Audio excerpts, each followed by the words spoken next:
Assalamualaikum warahmatullahi wabarakatuh.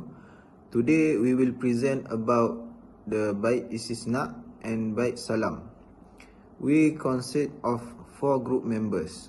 Number 1 is Muhammad Farid bin Muhammad Syair 21BB05001, Muhammad Syakir bin Ma'amur 21BB05005, Muhammad Zuhilmi bin Abdul Rahim 21BB03004, and Taufik Hidayat bin Muhammad Halim 21BB03001.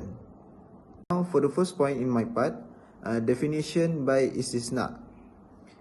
The word istisna is derived from the word sana, which literally means making, manufacture or consulting. Istisna is agreement in a sale at a agreed price whereby the purchaser place an order to manufacture, assemble or construct anything to be delivered at a future date.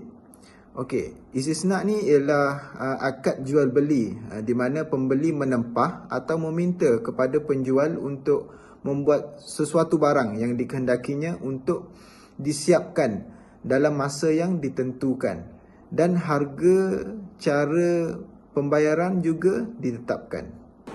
Assalamualaikum warahmatullahi wabarakatuh. My name is Muhammad Zuhilmi bin Abdul Rahim. My estimated number 21BB03004. Today I will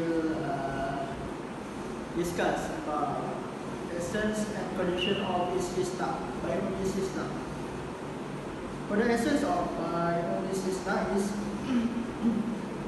first, manufacturing and construction, which is buying istisna involve the manufacture or construction of a specific item according to the specific and requirement of the buyer. Second, about the forward contract, buying istisna use forward contract that allow the buyer to purchase an item that has not yet been produced or manufactured.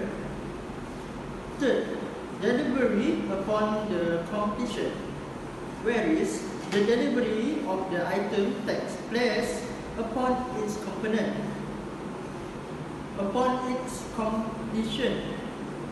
And the last is installment payment.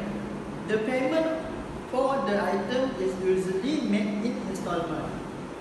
By the way, in the condition of buying istisna is first, specific of the item. Second, agreement on the price. Third, materials. Four, time frames. And five, payment, also delivery. Essence and condition dekat sini, dalam buying istisna, kita faham bahawa dia adalah jual beli jenis akad yang membenarkan kita menempah sesuatu barang seperti baju ataupun sebagainya. Pada asalnya di dalam kontrak, baju itu sendiri tiada untuk diserahkan kepada pembeli, dan pembeli dengan menggunakan buying istisna ni boleh meminta manufacturer yang bertanggungjawab untuk membuat baju tersebut untuk menghasilkan baju mengikut apa yang telah dipersetujui oleh pembeli dan penjual dalam satu majlis. Manakala dari segi sudut pembayaran pula adalah forward contract, di mana pembayaran dibuat setelah berlakunya penghasilan baju tersebut dah siap dan boleh diserahkan. Selain itu, boleh juga dibuat secara bayaran ansuran. Mungkin pada sebelum nak membuat baju tu, kita dah bagi wang pendahuluan. Bila dah siap, kita bagi lebihan daripada harga yang telah kita tetapkan. Dari segi condition dekat sini, mestilah contoh kita nak hasilkan baju, kita kena tahu baju tu dari segi apa, saiz dia macam mana, bentuk dia macam mana, material yang digunakan adalah kedua-duanya mesti penjual dan pembeli mengetahui dan juga berpuas hati dengan semua yang telah cadangkan untuk membuat baju tersebut. Agreement on price. Agreement on price telah ditetapkan pada awal, di mana pembayarannya sekian. Tak boleh lebih, tak boleh kurang. Materials macam tadi, kita akan gunakan materials yang dipersetujui oleh semua. Masa pula contoh kita anggarkan nak siapkan baju tu dalam 2 minggu. Jadi kedua-duanya setuju untuk melakukan kontrak. Okey. Assalamualaikum, my name is Muhammad Shakir bin Ma'mur, matric number 21 BB05005. So I will further this presentation to the modus operandi of by istisna. So kalau kita tengok by istisna ni, dia ada 2 kategori, iaitu classical istisna dengan parallel istisna. So first, classical istisna. Classical istisna ni adalah kategori istisna yang telah dipraktikkan sejak zaman dahulu lagi. So dalam istisna ni dia ada 2 sahaja parti yang terlibat, iaitu customer ataupun pembeli, dan yang kedua adalah manufacturer ataupun pengilang atau orang yang mengusahakan sesuatu aset ataupun barang. So dalam first step, the customer requests the manufacturer to construct a specified asset for a price agreed upon, payable over a agreed period of time or on a cash basis, to be delivered on the stipulated date. Jadi dalam step pertama ni, pembeli akan pergi kepada manufacturer untuk order sesuatu barang. Kita ambil contoh baju raya lah. Ni kan dah nak raya kan. So customer ni akan pergi kepada orang tu, dia akan bagi kain untuk orang tu jadikan baju raya. So dia akan bagi spesifikasi baju raya macam yang dia nak. Contoh lebar bahu macam mana, panjang macam mana, labuh macam mana. Okay. So dari situ mereka berdua ni akan decide harga dan tarikh ataupun masa baju raya itu boleh dihantar ataupun sudah siap lah. Okay, pada step yang kedua, the customer pays the agreed price of the asset to the manufacturer either by installments or on a cash basis. So pada step yang kedua ni, setelah dipersetujui harga, spesifikasi dan masa delivery tersebut, customer ni akan bayar kepada orang yang buat barang tersebut, sama ada cash ataupun melalui installment. Dan next step, the manufacturer delivers the complete asset to the customer on the stipulated date. So pada tarikh yang telah ditetapkan, baju pun dah siap. So penjahit ni ataupun orang yang buat baju ni akan transfer ataupun deliver baju yang telah siap kepada customer. Itulah dia classical istisna. Next kita pergi kepada parallel istisna. So parallel istisna ni adalah kontrak istisna yang digunakan dalam dunia kewangan pada masa kini. Selalunya ia melibatkan aset-aset yang besar seperti nak buat rumah ataupun nak buat kereta. So dalam parallel istisna ni dia melibatkan 3 parti dan juga ada 2 kontrak istisna yang dilakukan. Okay, first antara customer dengan bank dan second antara bank dengan manufacturer. So kalau kita tengok pada first step, the customer enters into the first istisna agreement with the bank.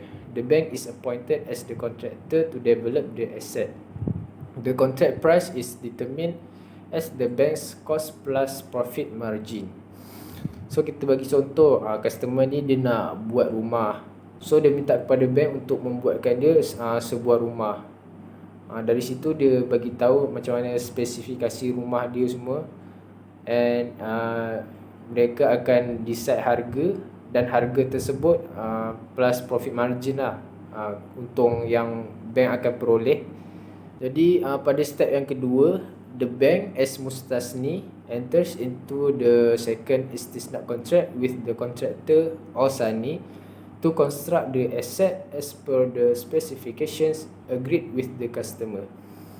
So pada step yang kedua ni, bank ni akan jadi pembeli ataupun customer pula.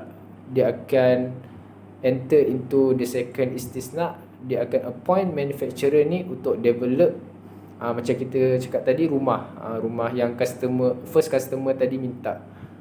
So dia bagi tahu spesifikasi semua. Dan pada step yang ketiga, the bank pays the cost of the construction to the contractor in the second istisna agreement. So pada step yang ketiga, bank bayarlah harga pembuatan rumah tersebut kepada manufacturer ataupun kontraktor.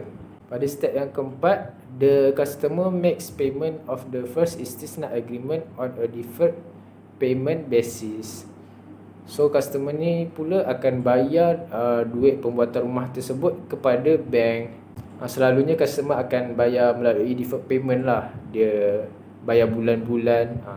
Dan pada step yang kelima, the bank appoints the contractor as its agent to deliver the istisna asset to the customer upon its completion on the agreed date.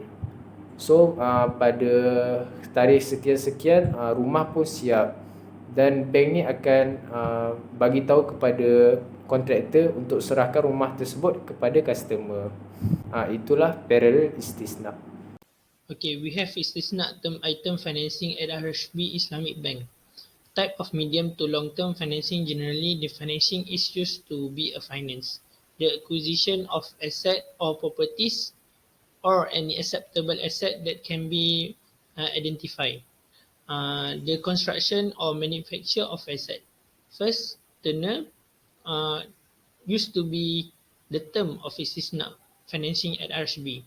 Minimum financing is tenure 1 year and maximum is 10 years. The currency for the term financing istisna is Ringgit Malaysia and other currencies. Amount not exceeding facility approved limit. Margin of financing up to 90%. Minimum financing amount is 200,000. The next one is liable asset to be financed. First, halal goods. Second, stock and inventories. Third, raw materials. And the last one is Sharia compliant contract and project. The acceptable and collateral is term deposit, landed properties, and other fixed deposit. For the guarantor, istisna term item financing is manager, company directors, or management team. Okay, for the definition by salam, salam is an agreement between two parties wherein the price of the item will be paid in cash on the spot at the moment of constructing signing. The goods will be delivered in the future. A kind of sale in which payment in spot while the delivery of the goods of deferred. It is also known as bai' salaf or bai' mafalis. Okey, bai' salam ialah jual beli yang dilakukan dengan bayaran harga secara tunai dahulu dan penyerahan barang ditangguhkan pada masa yang ditetapkan. Sama juga dengan urus niaga tempahan, kita bayar dahulu tempahan tersebut dan barang tempahan tu diterima kemudian. Untuk essence and condition of bai'u as-salam, essence, first, the buyer and seller agree to the type and quality of the good to be delivered at the future. Yang ni pula adalah jenis jual beli pre-order senang kita pada masa sekarang. Pre-order di mana kuantiti, lepas tu jenis barang yang akan dihantar pada masa yang ditetapkan. Kalau kita tengok selalu pre-order dalam masa 2 minggu daripada China. The seller cannot deliver the goods earlier than the agreed delivery date. Macam benda yang sama tadi yang kita bincangkan, the good must meet the agreed upon the quality standard. Contoh dalam description yang kita tengok, contoh dekat Shopee, diletak kat sini material kain adalah cotton. So pembuatan pre-order tu mestilah mengikut ketetapan dalam condition yang telah diletak dalam Shopee. And then Islamic Faith Academy IFA has issued the several solution related to the Baitul Salam. Selain itu juga terdapat Accounting and Auditing Organization of Islamic Financial Institution juga meletakkan standard dalam Baitul Salam ni, seperti produk-produk yang wujud dalam banking, yang mana kita dapat berdaya saing dengan bank-bank konvensional, di mana kita menggunakan akad-akad syariah compliant. Dan kita tahu, sedia maklum bahawa Baitul Salam ni adalah salah satu daripada syariah prinsipal yang ada dalam law syariah itu sendiri. Dan condition dia pula,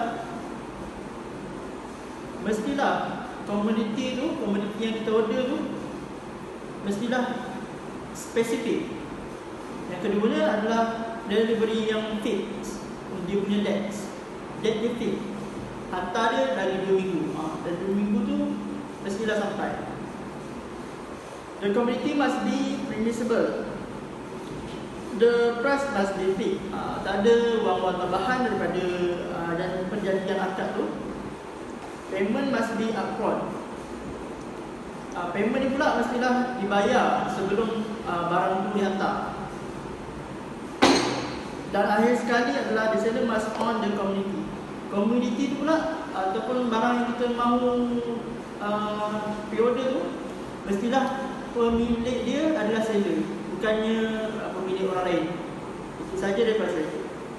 Kita sambung kepada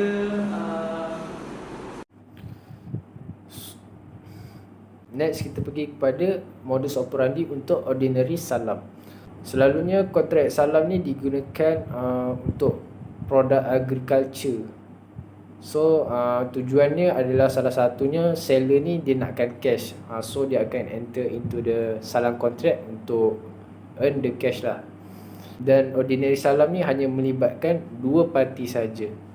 So kita lihat pada step yang pertama, the buyer enters into salam contract with the seller and pays in cash for the commodities that will be delivered on an agreed future date.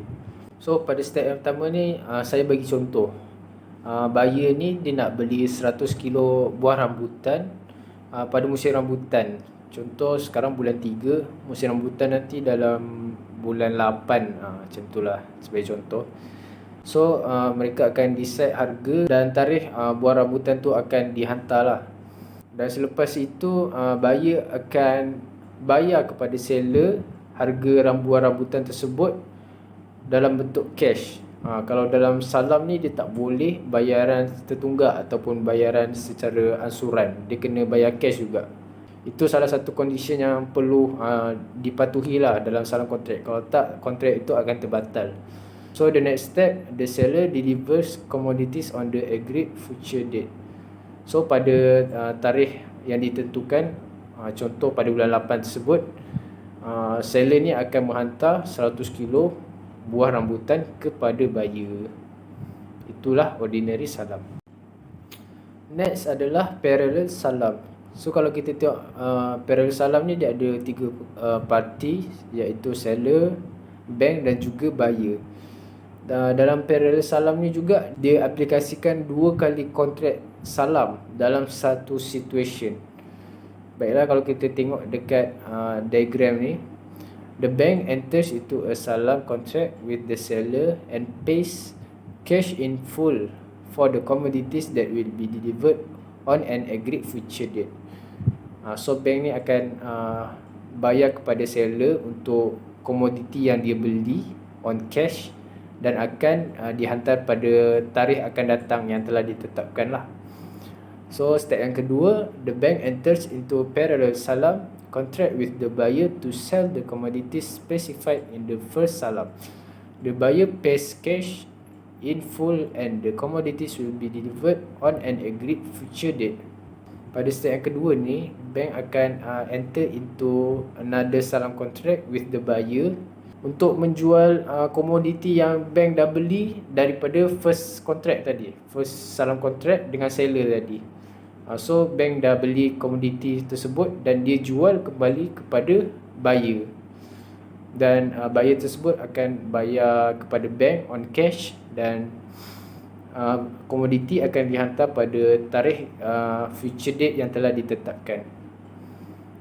So step yang ketiga, the commodities are delivered to bank. So seller akan beri komoditi tersebut kepada bank pada tarikh yang ditetapkan lah. Dan step yang keempat, the commodities are delivered to the buyer. So bank akan pass komoditi tersebut kepada buyer. So dari sini seller akan dapat cash, dan pada tarikh yang ditetapkan buyer juga akan dapat komoditi tersebut. Itulah dia parallel salam. Okay, the saving account salam is by the Co-op Bank pertama. The type of medium to the long-term financing is the same as the RHB Bank. First one, the acquisition of asset or properties or any acceptable asset that can be identified. B, the construction of manufacture of asset. Eligibility for the saving account as-salam is first one used to be citizens and permanent residents. Second, individual or non-individual. Third, member or non-member. The last one is must be non-bankrupt.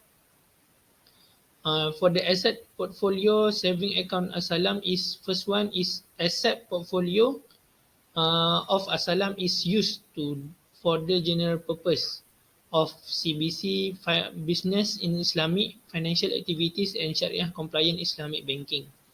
The minimum deposit for this saving account is RM20 only. The last one is the agree rate of profit shall be the July and January of each year.